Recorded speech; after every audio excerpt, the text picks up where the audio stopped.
창조 역사와 그리스도. 창세기 1장 14절에서 23절 말씀. 6일간의 천지창조. 천지창조는 6일간 이루어졌다. 첫째 날에는 빛이 창조되었다. 빛이 생김으로 빛과 어둠이 나뉘어 빛을 낮이라 부르시고 어둠을 밤이라 부르셨다. 어둠도 필요해서 하나님이 있게 하셨다는 암시다.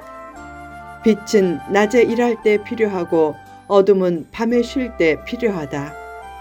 어둠의 필요성은 휴식의 필요성과 같은 개념이다. 빛을 들이는 창문도 필요하지만 빛을 막아주는 커튼도 필요하다. 어둠의 존재를 인정하라. 어둠 속에서도 하나님께 영광을 돌리는 믿음이 참된 믿음이다. 둘째 날에는 하늘이라 부르신 궁창이 있게 하셨다. 궁창의 히브리어인 라키아는 넓게 펼친 판을 뜻한다. 고대 히브리인은 궁창에 달과 별이 붙어 있다고 여겼다. 또한 궁창은 높은 산들에 의해 지탱되면서 궁창 위의 물을 떠받치고 있다고 여겼다. 궁창 아래의 물은 지상의 물을 뜻하고 궁창 위의 물은 수증기로 있는 물을 뜻한다. 셋째 날에는 지상의 물을 한 곳으로 모이게 해 뭇이 드러나게 하셨다. 그리고 뭇을 땅이라 부르시고 모인 물을 바다라 부르셨다.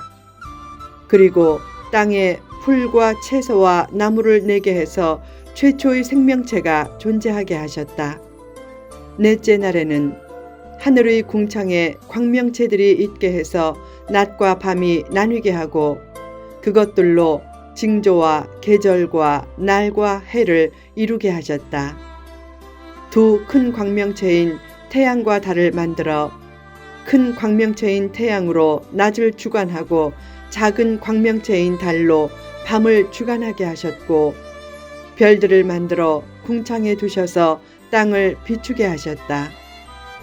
다섯째 날에는 물속의 생물과 하늘을 나는 생물을 창조하셨다. 수많은 곤충도 이 날에 창조되었다. 하나님은 그들에게 복을 주시면서 생육하고 번성하여 여러 바닷물에 충만하고 새들도 땅에 번성하라고 하셨다. 이 기록은 복의 핵심 개념이 생육과 번성과 충만임을 교훈한다. 여섯째 날에는 마지막으로 땅의 생물과 사람을 창조하셨다. 창조 사역과 그리스도. 천지 창조 사역을 자세히 살펴보면 몇 가지 이채로운 사실이 발견된다. 첫째, 과학자들은 해와 달과 별을 포함한 우주가 먼저 생성되었고 지구는 그 생성 과정의 일부라고 하는데 성경은 첫째 날에 지구가 창조되고 둘째 날에 지구를 둘러싼 하늘인 궁창이 창조되고 넷째 날에 해, 달, 별이 창조되어 지구가 우주보다 먼저 창조된 것처럼 기록했다. 둘째, 과학적으로 빛은 태양과 달과 별로부터 나온 것인데 성경은 넷째 날에 태양과 달과 별이 생기기도 전에 첫째 날에 빛이 생성되었다고 기록한다. 그렇다면 첫째 날의 빛과 넷째 날의 빛은 다르다는 뜻이다. 또한 광합성을 통해 영양을 얻는 식물은 태양이 있어야 존재하기에 태양이 식물보다 먼저 창조되어야 하지만 성경은 식물이 넷째 날에 창조된 태양보다 먼저 셋째 날에 창조되었다고 기록한다. 셋째, 창조 사역의 각 날에 대한 하나님의 반응이 각각 다르다. 왜 어떤 날에는 하나님이 보시기에 좋았더라 라는 구절이 한 번도 없고 어떤 날에는 한 번만 있고 어떤 날에는 두 번 있고 여섯 번째 날에는 두 번 있으면서 두 번째는 심히 좋았더라 라고 강조한다. 왜 그런 차이가 생겼는가? 정확한 이유는 아무도 모른다.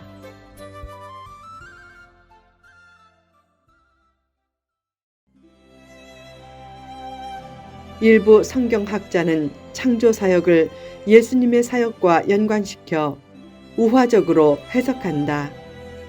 그 해석에 의하면 창조 첫날의 빛은 물리적인 빛이 아닌 참 빛이신 예수님의 탄생을 예표한다. 사도 요한은 참 빛, 곧 세상에 와서 각 사람에게 비추는 빛이 있었나니 라고 기록하며 예수님을 빛으로 표현했다. 어거스틴도 첫째 날의 빛을 영적인 빛으로 해석했다. 둘째 날에 궁창 위의 물과 궁창 아래의 물로 나뉘는 역사는 예수님의 죽음을 예표한다. 둘째 날에 2번 반복되는 어휘는 나뉘라 하시고 와 나누게 하시니 이다. 둘째 날에는 분리의 역사가 일어났다. 예수님이 십자가에서 돌아가실 때 성소와 지성소를 가린 휘장이 위에서부터 아래로 찢어지는 분리가 일어났다. 그래서 창조 사역 중 둘째 날에만 하나님이 보시기에 좋았더라 라는 말씀이 없다. 셋째 날에는 하나님이 보시기에 좋았더라 라는 구절이 2번 나온다. 그것을 보면 이 날은 하나님께 갑절의 기쁨이 있었구나 라고 느낄 수 있다. 셋째 날은 물로부터 땅이 드러나고 씨가 맺어지고 열매가 맺어지는 역사가 나타나는 날로서 예수님의 부활을 예표한다. 예수님이 3일 만에 부활하셨듯이 창조 사역에서도 부활이 예표된 날이 3일째였다. 넷째 날에는 해와 달과 별이 창조되었는데 예수님의 승천을 예표한다. 넷째 날의 빛은 3가지 기능을 한다.